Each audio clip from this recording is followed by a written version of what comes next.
Hello students, how are you all. I hope कि आप सभी बहुत अच्छे होंगे और आप सभी ने जो पिछला चैप्टर वो अच्छे से कंप्लीट कर लिया होगा। So now let's move into the chapter number 7 and the chapter name is natural calamities. तो इस चैप्टर में हम कुछ नेचुरल कैलमिटीज के बारे में जानेंगे। But before starting the chapter, as you can see, learning objectives are given. After completing this chapter, we should be able to know about the different forces of nature and causes of natural calamities. हम जानेंगे about different forces of nature के बारे में और causes of natural calamities के बारे में. Okay. Next thing, to know about the different types of calamities, हम डिफरेंट टाइप ऑफ कैलमिटीज के बारे में जानेंगे. Next thing, to understand the consequences of natural calamities की कंसिक्वेंसेज के बारे में हम समझेंगे. Next thing, to recognize man's interference with the working of nature, कैसे ह्यूमन बीइंग जो है वो इंटरफेयर करता है with the working of nature, इसके बारे में हम जानेंगे. Next thing, to develop an awareness of disaster management की अवेयरनेस के बारे में हम जानेंगे. Okay. Now here comes the introductory question. What are the things you like about a rainy day? आपको क्या चीज पसंद है रेनी डे के बारे में, आपको ये डिस्क्राइब करना है. So this is your homework part. Okay. Let's start the chapter. The Earth is an ever-changing dynamic planet. Different forces of nature cause various changes in the atmosphere, crust, or interior of the Earth. Sometimes these changes result in large-scale damage to the life and properties. These events are called calamities. Okay, तो Earth जो एक ever-changing dynamic planet है, जिसमें अलग-अलग forces है, जिसमें बहुत सारे various changes हमें देखने को मिलते हैं. Okay. सो कुछ ऐसी चीज़ें होती है, ऐसे कुछ चेंजेस होते हैं जो कि बहुत ज़्यादा डैमेज क्रिएट कर देते हैं अर्थ में. तो उनको हम उन चेंजेस को हम क्या बोलते हैं, उनको हम बोलते हैं calamities. Okay. Now here you can see, look at the pictures of some natural calamities, identify them and write the name below each picture. आपको ध्यान से पिक्चर्स को देखना है और बताना है कि ये कौन सी नेचुरल कैलमिटी है. ठीक है, इनके नाम लिखने हैं. So this is your homework part students. Okay. Strong winds, heavy rainfall, extreme temperature, etc. changes inside the earth can seriously damage environment. तो ये जो strong winds है, heavy rainfall है, extreme temperature changes जो earth के अंदर होते हैं, वो काफी ज्यादा damage create करते हैं environment में. Life and property causes suffering for a longer period की life and property का नुकसान भी होता है. Okay, तो चलिए जानते हैं about the natural calamities. Let us learn about some natural calamities that can affect our lives in a big way. तो सबसे पहला जो नेचुरल कैलमिटी है that is the earthquake. And earthquake is a sudden shaking of the ground caused by the movement of vibrations deep inside the earth. Earthquake जो कि vibration होता है अर्थ के अंदर. ठीक है. These vibrations release great energy and can cause the ground to quiver. और ये जो वाइब्रेशन है ये ग्रेट एनर्जी रिलीज करते हैं जिससे कि अर्थ शेक होने लग जाता है. Earthquakes of high intensity often cause great destruction on the earth surface. High intensity का अगर earthquake आता है, भूकंप आता है, तो बहुत ज़्यादा destruction वो create करता है. Okay.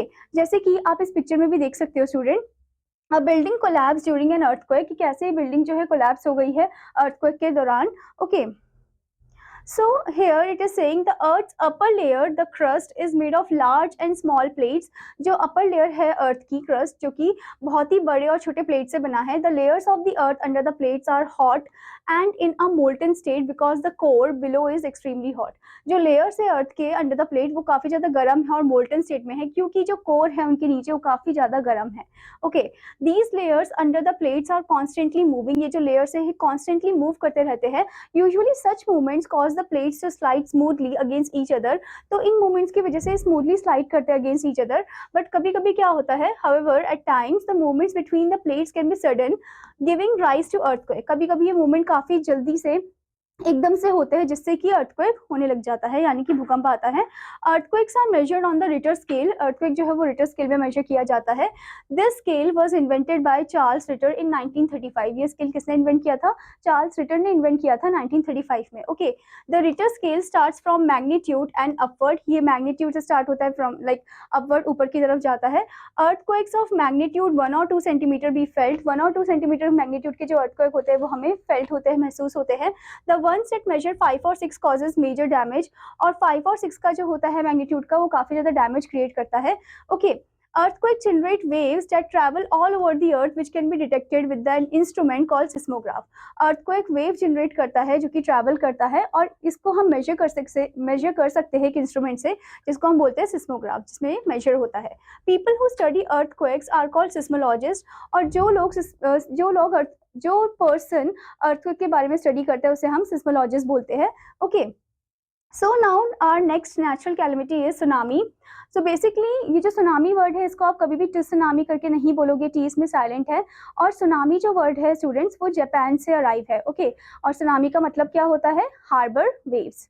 Okay When an earthquake takes place under the ocean, it causes giant waves that can travel 100 of kilometers through water before it hits the coast. तो earthquake जब पानी के अंडर होता है, ठीक है, तो वो travel करता है 100 of kilometer before it hit the coast. These waves are called tidal waves or tsunamis. In waves को हम tidal waves बोलते हैं या फिर tsunamis बोलते हैं. Okay. A tsunami is a series of waves which sometimes reach a height of 30.5 meters. Tsunami जो एक series of waves है जो कि reach करती है height of 30.5 meter. Okay. These waves cause widespread destruction. ये destruction cause करते हैं और student यहाँ पर U आएगा, A नहीं आएगा. Okay, तो widespread destruction cause करते हैं. As a tsunami approaches land it grows bigger. जैसे ही सुनामी लैंड को अप्रोच करता है वैसे वो और भी बड़ा बड़ा होता जाता है. It keeps moving until it's energy is completely used up. वो कम्प्लीटली लाइक उसकी एनर्जी जब तक यूज अप नहीं हो जाती तब तक वो मूव करता रहता है. अ tsunami can also be cause by a volcanic explosion. तो वोल्केनिक एक्सप्लोजन से भी सुनामी कॉज होता है. अब आप सोचोगे वोल्केनिक एक्सप्लोजन तो हमने लैंड में ही सुना है, पर ऐसा नहीं है. वोल्केनिक एक्सप्लोजन पानी के अंदर भी होता है.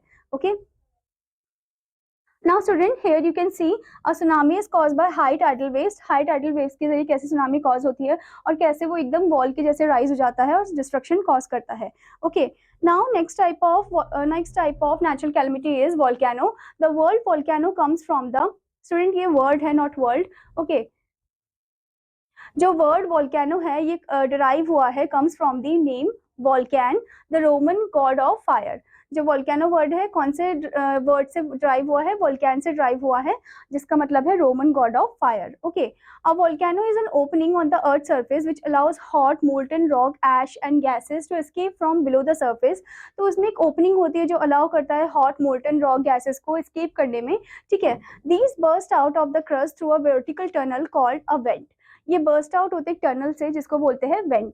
Okay this hot molten rock is called lava. और ये जो हॉट मोल्टन रॉक है इसको हम लावा बोलते हैं. The lava spreads on the land sometimes covering an entire reason. तो एकदम ये स्प्रेड आउट हो जाता है लैंड में, पूरा डिस्ट्रॉय कर देता है क्रॉप्स वगैरह को. ठीक है. When lava is below the earth surface, it is called magma. जब ये अर्थ सरफेस के बिलो होता है तो इसे हम मैग्मा बोलते हैं. Some volcanoes are formed under the sea. अब मैंने आपको बताया था कि कुछ ऐसे volcanoes होते हैं जो सी के अंदर फॉर्म होते हैं. Okay When the lava cools down, the area form look like a view island. और जब लावा कूल डाउन हो जाता है तो वो एक एरिया जो है एकदम आइलैंड जैसा लगता है. ठीक है. जैसे कि आप यहाँ पर इस पिक्चर में भी देख सकते हो student, this is the picture of volcano. आप देख सकते हो कैसे वेंट के थ्रू वहां से मैग्मा निकल रहा है. ठीक है, लावा निकल रहा है. Based on the nature of the eruptions, volcanoes can be active, dormant or extinct. अब उनकी नेचर ऑफ इरप्शन पे बेस्ड है कि जो वोल्केनोज है वो 3 पार्ट्स में डिवाइडेड है. एक है एक्टिव और एक है डॉर्मेंट और एक है extinct volcanoes. Okay so volcanoes that have erupted in recent years and may erupt again many time are called active volcanoes. जो रिसेंट ईयर में इरप्ट हुए हैं या फिर बहुत बार इरप्ट होते रहते हैं उनको हम एक्टिव वोल्केनो बोलते हैं. Many active volcanoes can be found in the Pacific area. तो ज़्यादातर जो एक्टिव वोल्केनोज होते हैं वो पैसिफिक एरिया में पाए जाते हैं. ठीक है. Famous active volcanoes include Mount Vesuvius, mount Etna, mount Erebus and mount Fuji. ठीक है. फेमस एक्टिव वोल्केनो आपको यहाँ पर दे रखे हैं. Okay the Barren island is the only active volcano in Indian subcontinent. Barren island एक only active volcano है इंडियन सब कॉन्टिनेंट में, जो कि कहाँ दिखाई देता है? It is located in the Andaman and Nicobar island. ये अंडमान और निकोबार आइलैंड में दिखाई देता है. Volcanoes that have not erupted in recent years but may have erupt in the future are called dormant volcanoes. वो अभी तक इरप्ट नहीं हुए हैं पर होने वाले हैं रिसेंट फ्यूचर में, तो उन्हें हम डॉर्मेंट वोल्केनो बोलते हैं. Okay volcanoes which have stopped erupting are called extinct volcanoes. जो बिल्कुल ही जिसने बंद कर दिया erupt होना उसको हम extinct volcanoes बोलते हैं. Okay now student, before moving further there is a point given, boost your brain. Due to the volcanic eruption of Laki in 1783, a smoky cloud blocked the sun's heat and caused cold and foggy weather all over the Europe and great parts of North America.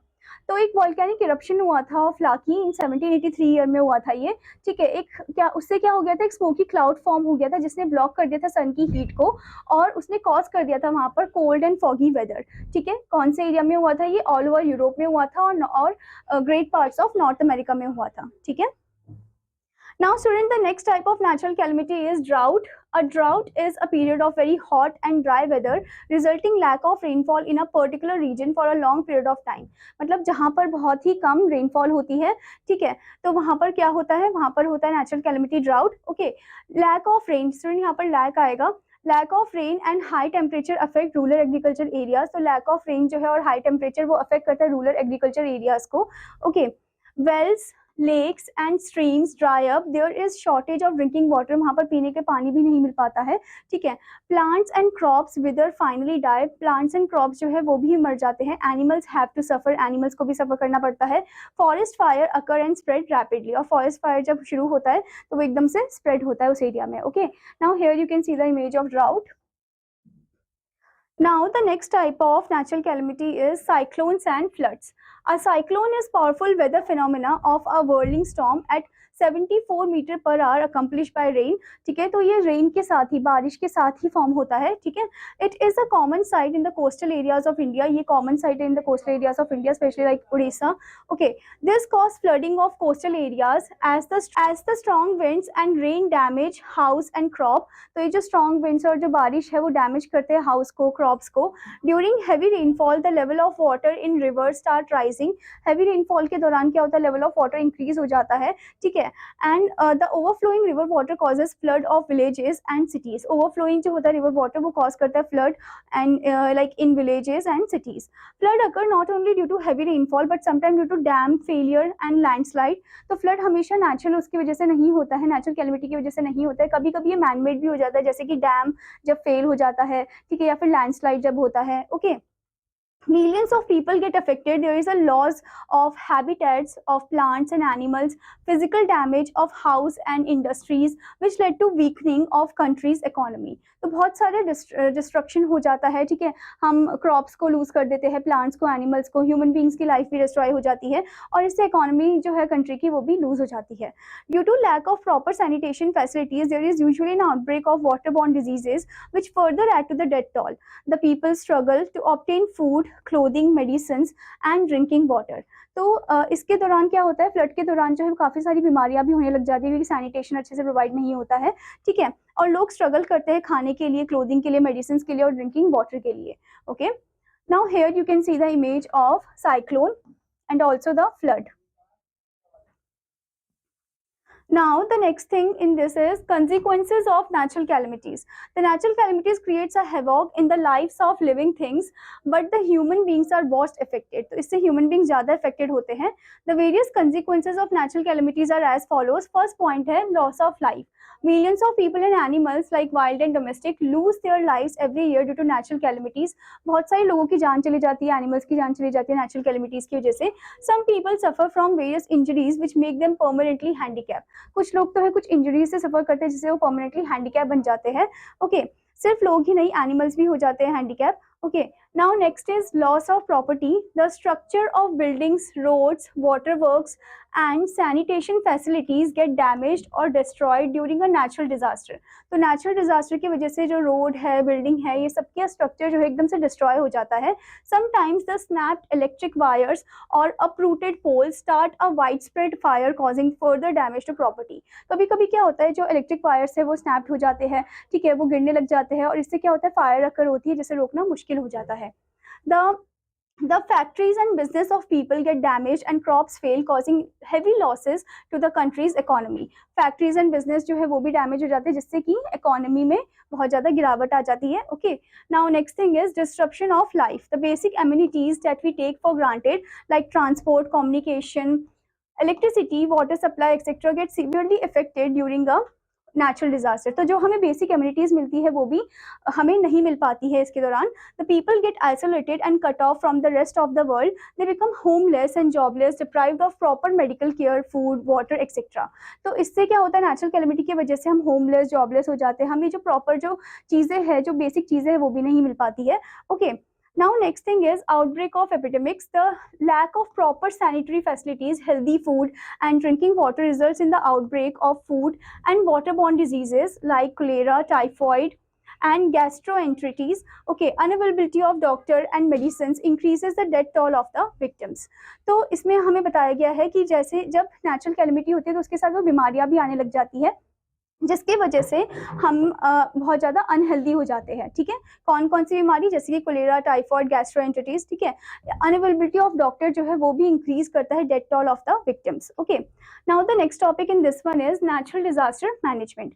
A natural calamity slows down the progress of a country. We all need to join hands in the time of need and try to face the problem bravely. We need to plan ahead to avoid massive damage and destruction. तो natural calamity जो है वो बहुत ज़्यादा हमारा जो progress है उसको स्लो डाउन कर देती है, तो इसीलिए हमको एक साथ आना होगा ताकि हम इससे लड़ सके। ठीक है, तो कुछ ऐसे पॉइंट्स दिए गए आपको स्टूडेंट्स, जैसे कि point number 1, earth might seem like a more active and dangerous place then given the constant media reports of multiple natural disasters recently, but a broader view reveals that it is not mother nature who is changed but we humans. Some of the calamities are caused by man's interference with nature. These can be easily prevented by taking steps not to disturb the working of nature. Massive deforestation has left the topsoil free for erosion. Forests not only clean the air but releasing oxygen but also causes rainfall. So cutting down trees is indirectly responsible for landslides, drought और flooding of areas. तो यहाँ पर बताया गया student कि हमारे planet earth में अलग अलग टाइप के नेचुरल कैलेमिटीज तो होते हैं, पर जो ह्यूमन इंटरफेरेंस है वो सबसे बड़ी चीज़ है। ठीक है, कि ह्यूमंस जो है अननेसेसरली डिफॉरेस्टेशन कर रहे हैं, ज़्यादा से ज़्यादा पेड़ को काट रहे हैं, तो इससे क्या है कि इससे जो सॉइल है वो जल्दी से इरोड हो जाता है। सॉइल तो लाइक लैंड तो पोल्यूट हो ही रहा है, ठीक है, साथ में अदर टाइप ऑफ पोल्यूशन भी अकर हो रहा है। Okay, now next thing is the areas of fault on the earth crust should be identified in the earthquake prone areas. The buildings and the bridges should be designed in such a way that they do not collapse during an earthquake to prevent severe damage to life and property of the people residing in those areas.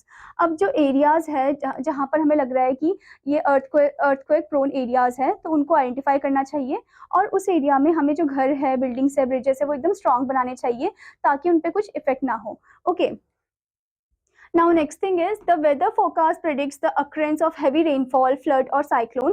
We should pay heed to the warning broadcasted through TV, radio or newspaper. The people living near the coast should move their belongings to the high areas.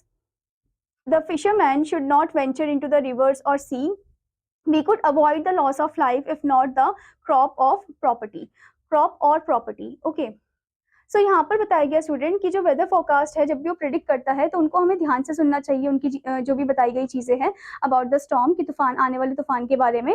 ठीक है, और हम जो लोग उस coastal area के near रहते हैं उन्हें हायर एरियाज़ की तरफ शिफ्ट कर देना चाहिए। ठीक है, और जो फिशरमैन है उनको बिल्कुल भी रिवर साइड नहीं जाना चाहिए उस समय, क्योंकि हम अपनी लाइफ को तो बचा ही सकते हैं, भले ही हम अपनी प्रॉपर्टी और क्रॉप को नहीं बचा पा रहे हो। Okay, now the next point in this one is when a natural disaster occurs, rescue workers of government and non-government organizations are immediately put into action. Relief camps are set up for the homeless. Medicines, food, drinking water and bedding are made available to the people living in the camps. अब जब natural disaster होता है तो rescue workers जो है government के और non government organisation के वो एक साथ आ जाते हैं लोगों की मदद करने के लिए। ठीक है, जैसे कि रिलीफ कैंप होता है उनके लिए, होमलेस पीपल के लिए मेडिसिन, फूड दिए जाता है, ड्रिंकिंग वाटर दिया जाता है, bedding.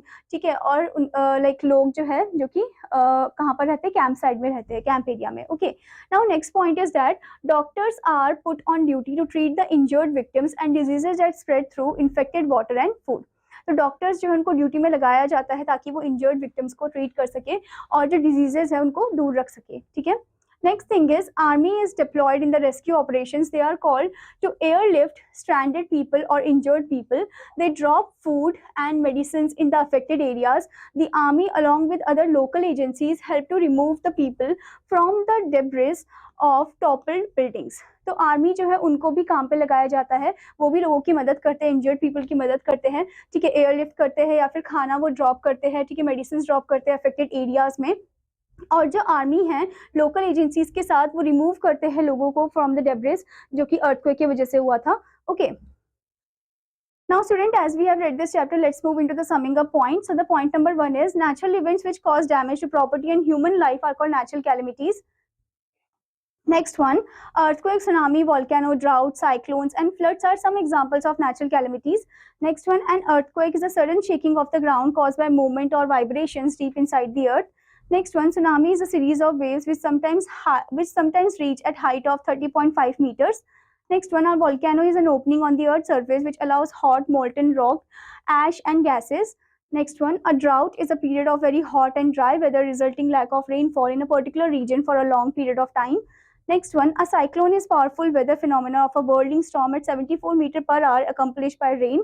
And the next one is we need to be aware of the ways to manage natural calamities.